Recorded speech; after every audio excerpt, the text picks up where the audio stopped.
Ali was a young man who was struggling with his thoughts. He would often have negative and intrusive thoughts, which would make him feel anxious and stressed. He tried to meditate and practice mindfulness, but he found it difficult to quiet his mind. One day, Ali decided to visit a Muslim Zen master for help. The Zen master listened patiently to Ali's story, and then he said, "The mind is like a river. It is always flowing, and it is impossible to stop it completely. But you can learn to control the direction of the river." The Zen master then taught Ali a simple meditation technique. He told Ali to sit in a comfortable position and to focus on his breath. When his mind wandered, he was to gently bring it back to his breath. He was to do this for 10 minutes each day. Ali practiced this meditation technique for several weeks, and he began to notice a difference. He was still having negative thoughts, but he was able to let them go more easily. He was also able to focus on the present moment more often. One day, Ali was meditating when he had a breakthrough. He realized that he was not his thoughts.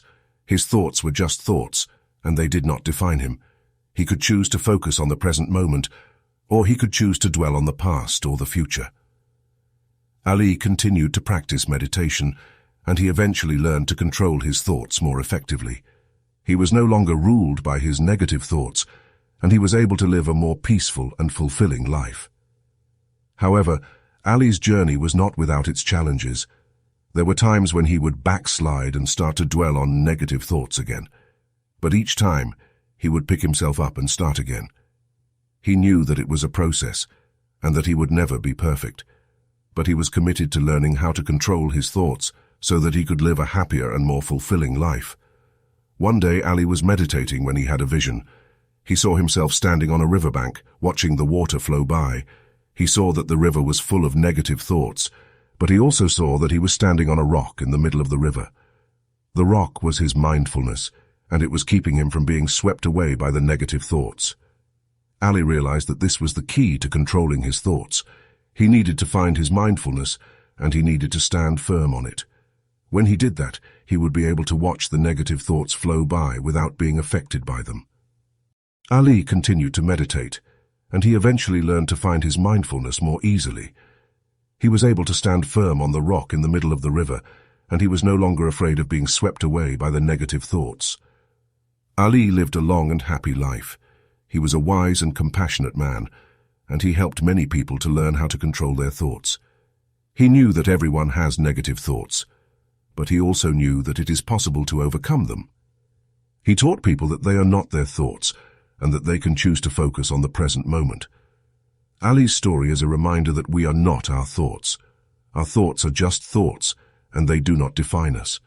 We can choose to focus on the present moment, or we can choose to dwell on the past or the future. When we learn to control our thoughts, we can live more peaceful and fulfilling lives. In addition to the tips that Ali learned from the Zen master, here are some other tips for controlling your thoughts. 1. Identify your triggers. What are the things that make you think negative thoughts? Once you know your triggers, you can start to avoid them or develop strategies for coping with them. 2. Challenge your thoughts. When you have a negative thought, ask yourself if it is really true. Is there another way of looking at the situation? 3. Practice gratitude. Take some time each day to focus on the things you are grateful for. This can help to shift your focus away from negative thoughts and towards positive ones. 4. Get enough sleep. When you are well rested, you are better able to control your thoughts. 5. Eat a healthy diet. Eating healthy foods can help to improve your mood and energy levels, which can make it easier to control your thoughts. 6. Exercise regularly. Exercise is a great way to reduce stress and improve your mood. It can also help to improve your sleep. With patience, practice, and self-care, you can learn to control your thoughts and live a more peaceful and fulfilling life. Thanks for watching this story. I hope you will enjoy this video.